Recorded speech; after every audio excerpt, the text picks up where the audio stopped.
ассалому алайкум бинандаҳои азизу гиромӣ, барномаи ахбор аст аз телевизиони Тоҷикистон. 19 ноябр президенти ҷумҳурии Тоҷикистон пешвои миллат муҳтарам Эмомалӣ Раҳмон дар идомаи сафари корӣ дар шаҳри Хуҷанд маркази нейрокардио эндоҷарроҳӣ Луқмони Ҳакимро мавриди истифода қарор дода, дар он бо шароити муосири хизматрасонии тиббӣ шинос шуданд. дар ин муассисаи тиббӣ 50 нафар ба кор ҷалб шуда, дар як вақт ба зиёда аз 40 нафар бемор хизматрасонӣ бо сифати тиббӣ пешниҳод мегардад. 19 ноябр президенти ҷумҳурии Тоҷикистон пешвои миллат муҳтарам Эмомалӣ Раҳмон дар идомаи сафари корӣ дар шаҳри Хуҷанд маркази нейрокардио эндоҷарроҳӣ Луқмони Ҳакимро мавриди истифода қарор дода, дар он бо шароити муосири хизматрасонии тиббӣ шинос шуданд.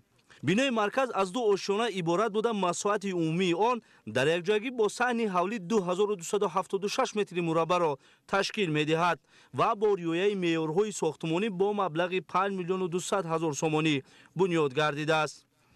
дар доираи дастуру ҳидоятҳои асосгузори сулҳу ваҳдати миллӣ пешвои муаззами миллат муҳтарам Эмомалӣ Раҳмон бахшида ба 35-солагии истиқлолияти ҷумҳурии Тоҷикистон тасмим гирифтам ки як маркази ташхисии табобатии клиники Луқмони Ҳакимро бо таҷҳизотҳои тиббӣ муосири тиббӣ ба истифода диҳам.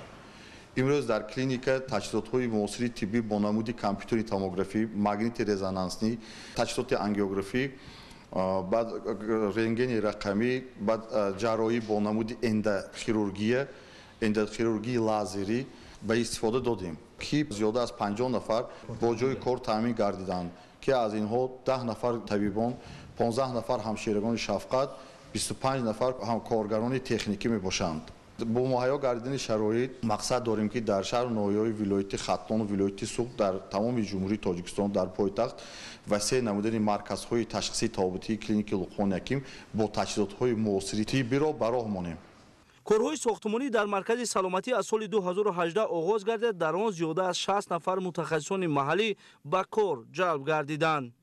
аснои шиносоӣ ба пешвои миллат муҳтарам Эмомалӣ Раҳмон иттилоъ дода шуд ки дар марказ ҷарроҳии майнаи сар, мағзи сутунмуҳра, дил ва гурда бо роҳи эндоҷарроҳӣ ва ҳамчунин ҷарроҳии кушодаи амрози занона, эндопротезкунонии бемориҳои ортопедӣ, табобати амрози асаб ва барқароркунӣ ба роҳ монда шудааст. ҷарроҳие ки имрӯз ба мардум хеле дастрас набуданд, ба қимати гарон дар дигар давлатҳо сарсон шуда рафта табобат мекарданд.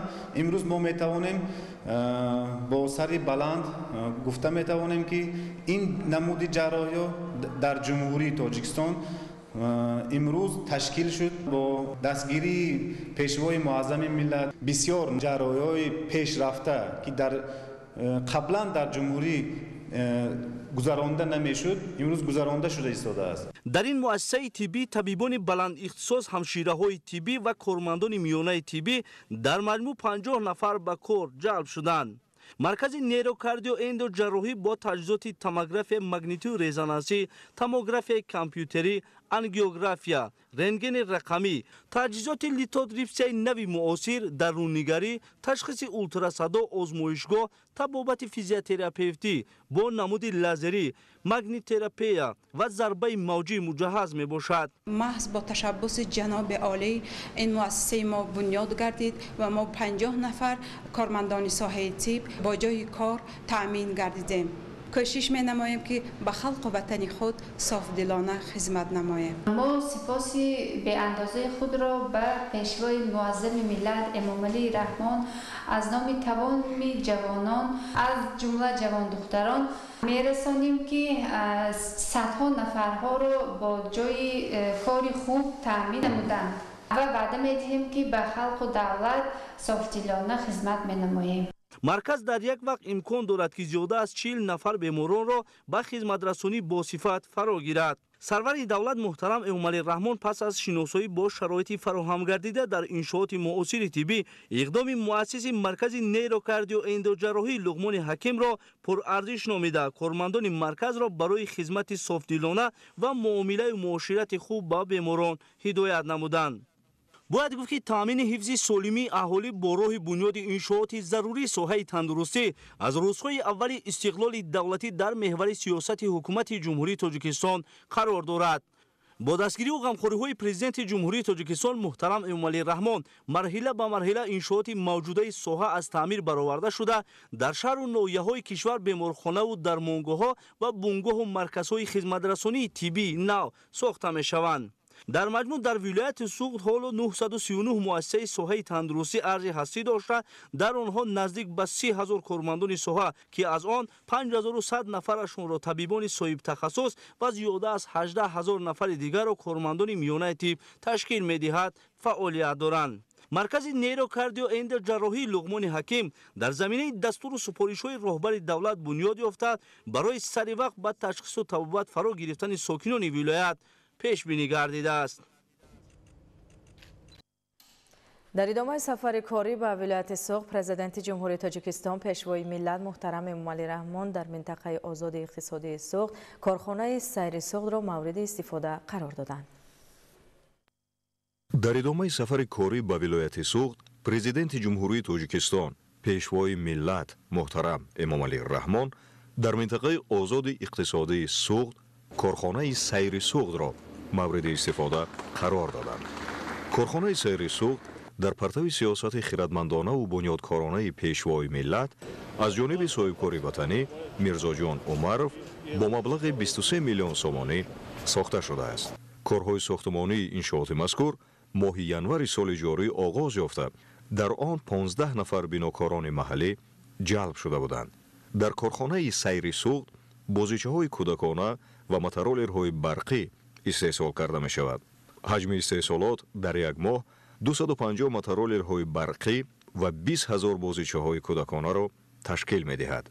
راه اندازی استحصال این گونه نقلیات دارای منفعت زیاد است، زیرا هم طلبات مردم به آن افزایش دارد و هم از جهت اکولوژی برای حفظ پاکیزگی محیط زیست سود بخش می باشد.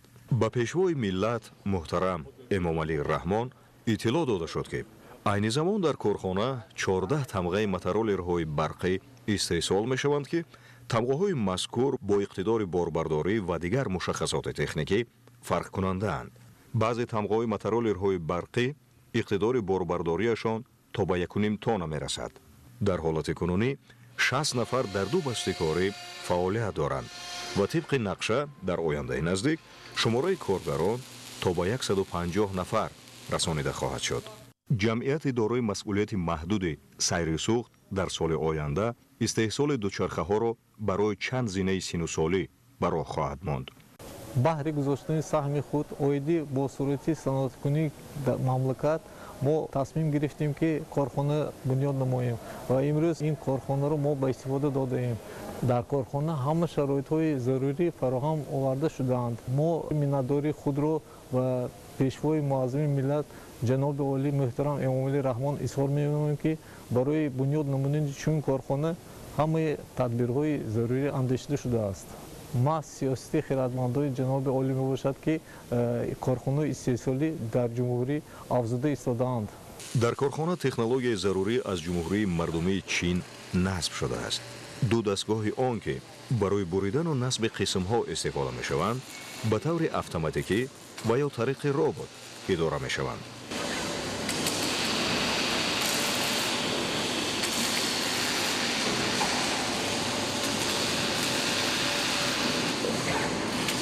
یک قسمت اشیای خام چون ماده‌های پلاستیکی از خارج کشور دسترس می‌گردند. 80% دیگر و از جمله اشیای خام اساسی یعنی فلزات آهن وطنی است. 70% مترولرهای برقی سیر سوغد به خارج کشور صادرات می‌شوند و طبق اطلاع راهبر کارخانه سمت‌های صادرات در آینده نزدیک بیشتر خواهد شد. ما 6 سال می شود که استحصالات را در سمت‌های گوناگون به راه مانده ایم. اساس موفقیت فعالیت ما صاحبکاران به قبل از همه توجه دستگیری‌های پیشوای ملت محترم امومالی رحمان است. ما تصمیم گرفته ایم که از درآمدهای خود در پرتو سیاست بنیادساز پیشوای ملت در زادگاه خود دهه گل سرخ شهر استروشن یک مؤسسه تحصیلات میانه عمومی برای 1500 خواننده در یک بست ساخته به استفاده دهیم. در مجموع جایهای کاری را زیاد نموده سهم خود را در پیشرفت وطن خواهیم گذاشت. پیشوای ملت محترم امومالی رحمان таъкид намуданд ки талаботи ҷаҳони имрӯза ба истеҳсоли ҳама гуна молу маҳсулот бо истифода аз технологияҳои сабз ба роҳ монда шудааст ва барои пурра ба ин сатҳ расонидани кор мутахассисон бояд донишҳои мукаммал дошта таҷрибаи худро ҳарчи бештар ғанӣ гардонанд. бояд тазаккур дод ки сиёсати ояндасози президенти ҷумҳурии Тоҷикистон пешвои миллат муҳтарам Эмомалӣ Раҳмон ба соҳибкорони ватанӣ имконоту шароити фарроғ фароҳам овард то онҳо фаъолияти озод дошта ба болоравии иқтисодиёти кишвар ва сатҳи зиндагии мардум ба таври мусбату назаррас мусоидат намоянд. ин аст ки имрӯз молу маҳсулоти Тоҷикистон бо тамғаи Made in Tajikistan ба тадриҷ барои худ ба бозори ҷаҳонӣ роҳ мекушояд ва умед аст ки барои ояндаи наздик ин раванд боз ҳам тақвият хоҳад ёфт.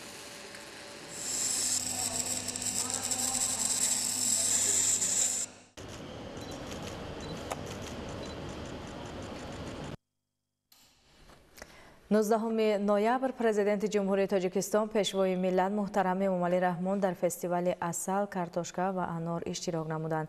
Дар ҳамин рӯз анвои гуногуни маҳсулоти нонӣ ва таомҳои миллӣ, инчунин аз эҷодиёти халқ аз ҷониби ҳунармандон намоишҳои фолклорӣ пешниҳод шуд ки таҷассумгари истиқлолу озодӣ, ифтихор аз ватандорӣ ва заҳмати садоқатмандонаи кишоварзон буд.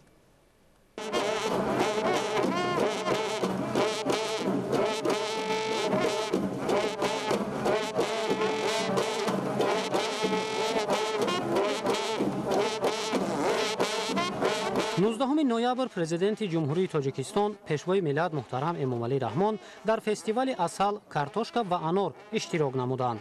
меваҷот, сабзавот, ғалладонагӣ, хушкмева, асал ва дигар навъу намунаҳои маҳсулоти кишоварзиро заҳматкашони шаҳру ноҳияҳои вилояти Суғд ба таври пирамида ва тасвирҳои гуногун ба намоиш гузоштанд ки собитгари фаровонии ҳосил дар соли 2024 мебошад.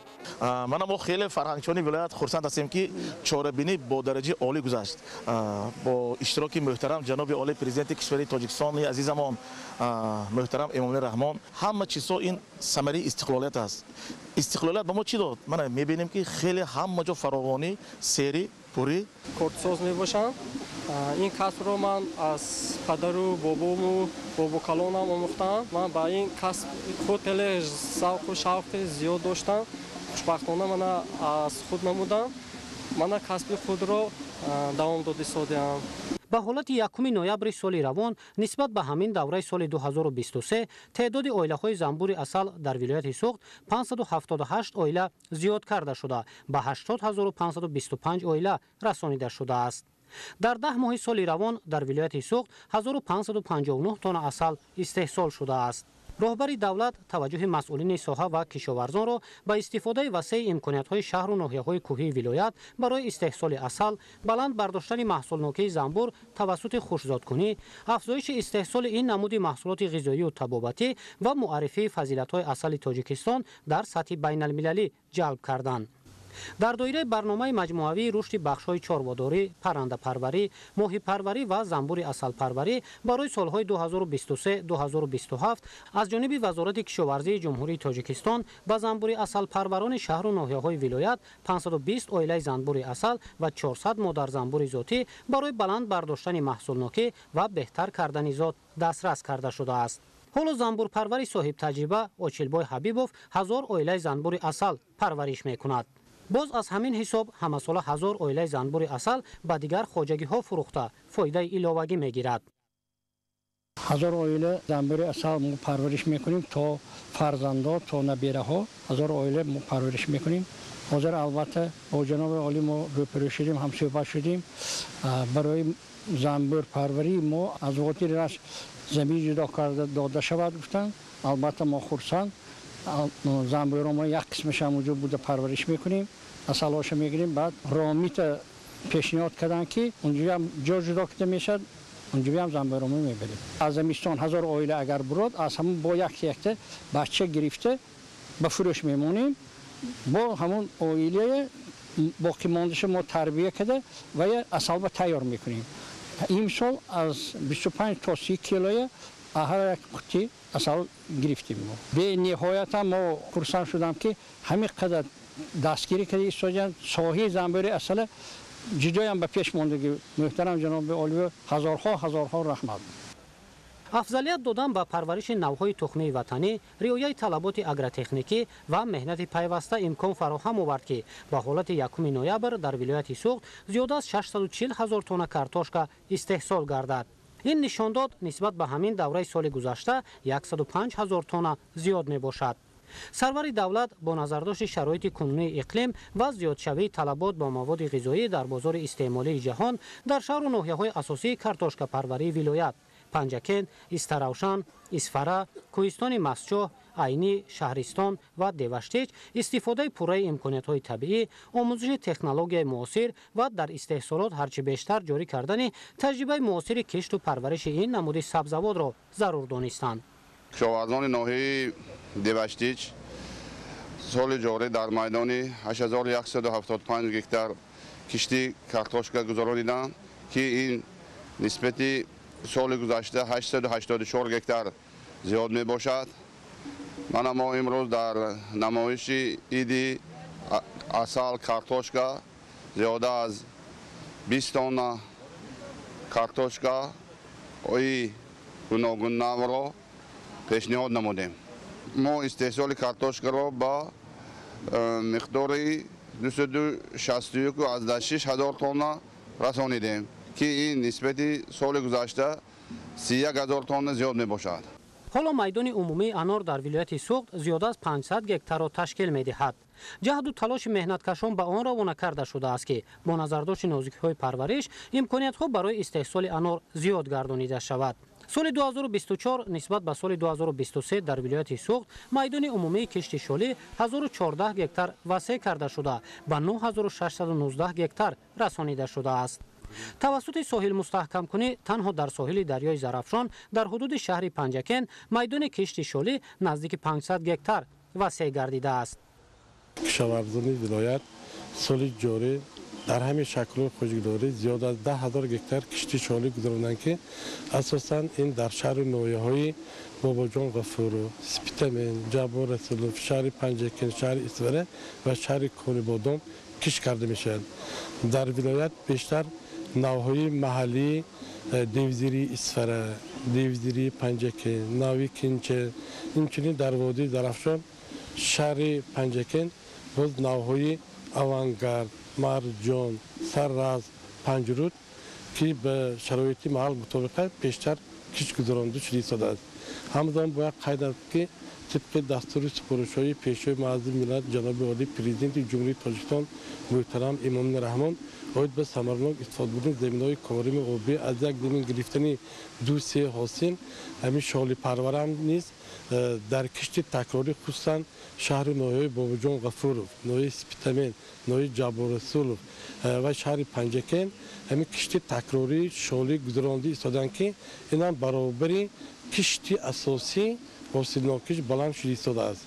در ولایت سوخت مجموع محصولات کشاورزی از 2.7 میلیارد سومانی سال 2010 به 18.5 میلیارد سومانی در سال 2023 برابر شده است که افزایش 15.8 میلیارد سومانی را تشکیل می دهد. استحصال کارتوشکا در این دوره 313,900 تن، شالی 26,600 تن، انگور 2,200 تن و عسل 421 تن زیاد شده است. این به نتیجه تطبیق برنامه‌های دولتی، عملی‌گردانی سیاست اگراری حکومت کشور، تحکیم رابطه علم با استحصالات و مهنت صداقتمندانه کشاورزان مربوط دانسته می شود. همزمان کارخانه‌های صنعتی کارکرد محصولات کشاورزی نامگوی محصولات خود را پیشکش کردند. در این نمایشگاه انگورهای باباگیام را پیشنهاد کرده ایستاده‌ایم. ما پیش از همه میندار خود را به جناب عالی میرسانیم که زمین ها را به خود مایان سپردن و به امروز ما کار و فعالیت برده ایستاده ایم. ما یک چند نمود انگور داریم، میز میکنیم.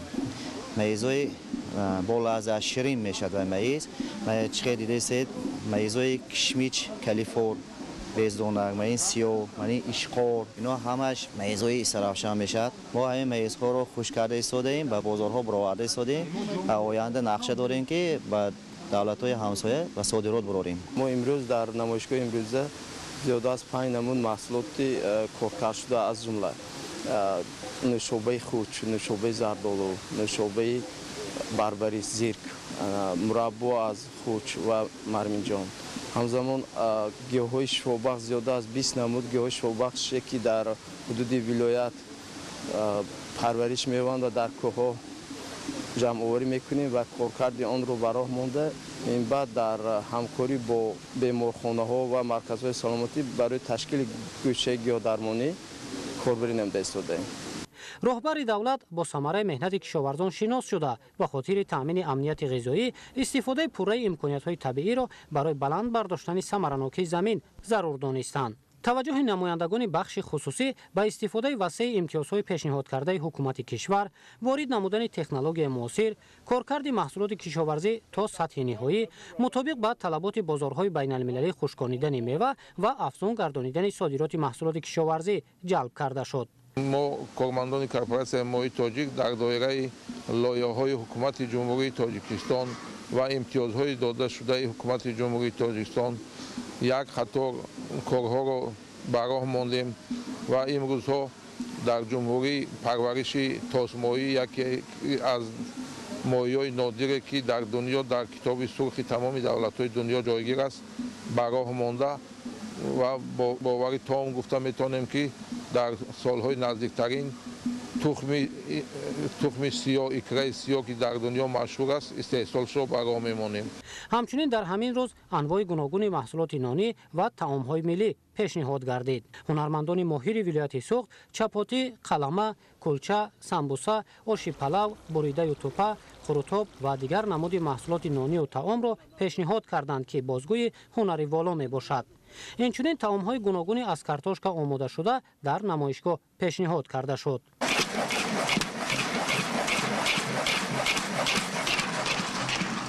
این زمان ما هم نشاله آماده کرده ایستادیم. این نشاله از ریشه های کوهی درخت نامش بیخی می باشد که ما این را جمع کرده ایستاده با 3 ساعت 4 ساعت با آب جوشانده ایستاده همین محلول تیار میکنیم. بعد از جوشاندن ما این را بیخی میخی را میزنیم، کوپک بلند میشود، شکر میگیریم و جوهر لیمو میگیریم و به یک درجه معین معیار معین جوشانده ایستاده تیار میکنیم. وقتی که این کوپک تیار شدن بعد پیام تیار رو در این ارالش کرده ایستاده بعد نشاله آماده میشود. این را کسب کهنه باباگی و اجدادی مینامند که در وقتهای پیش هم این چیزها را بابا کلان ما تیار میکردن، آماده میکردن.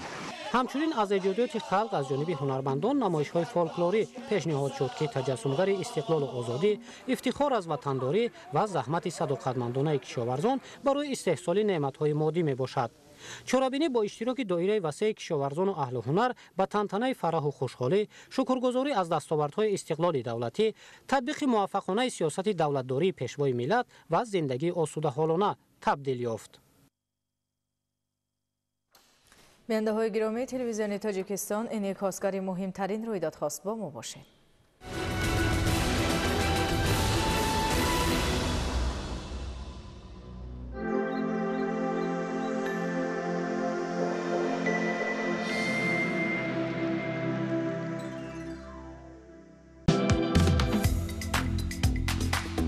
انتخاب